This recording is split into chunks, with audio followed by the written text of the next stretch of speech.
पूरी दुनिया को यह बताना है 1500 साल ईद मिलादुन नबी में। जश्न ईद मिलादुन नबी के सिलसिले में मैं पढ़ रहा था, और एतराज करने वाले शायद ये जानते भी नहीं होंगे, सबसे ज्यादा एतराज किसकी तरफ से होता है? हमारे अंदर मौजूद दिखने वाले सेम सेम चेहरे, टोपी दाढ़ी और बाकी सब सेम सेम, उन लोगों को ज्यादा तकलीफ है। मैं बाहर वालों की बात नहीं कर रहा हूं, क्रिश्चियन, हिंदू, ज्यूज, इनकी बात नहीं।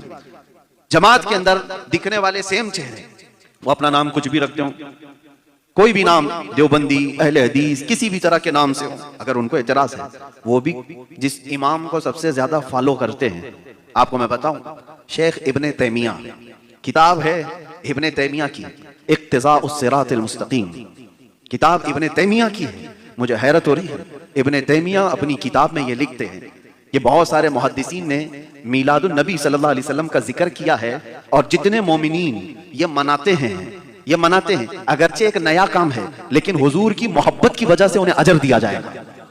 ये कौन कह रहा है? बाबा कह रहा है, और बच्चे आज कुछ और कह रहे हैं। बाबा ये कह रहा है कि जितने लोग हुजूर की मीलाद मनाते हैं, हुजूर की मोहब्बत की वजह से उन्हें अजर दिया जाएगा, नया काम होने की वजह से नहीं। उनके नजदीक अगरचे बिदात है, और वो कहते हैं इस बिदात की वजह से नहीं, लेकिन इनकी नीयत की वजह से इन्हें सवाब दिया जाएगा। बाबा को इतनी तो अकल है कि वो इस अमल को नाजायज नहीं कह रहे हैं, लेकिन नीचे आने वाले चेले बड़े शैतान हैं, और इनका हाल ये है कि ये अपने बाप दादाओं से भी आगे बढ़ गए, इसको हराम नहीं शिर्क तक पहुंचा दिया।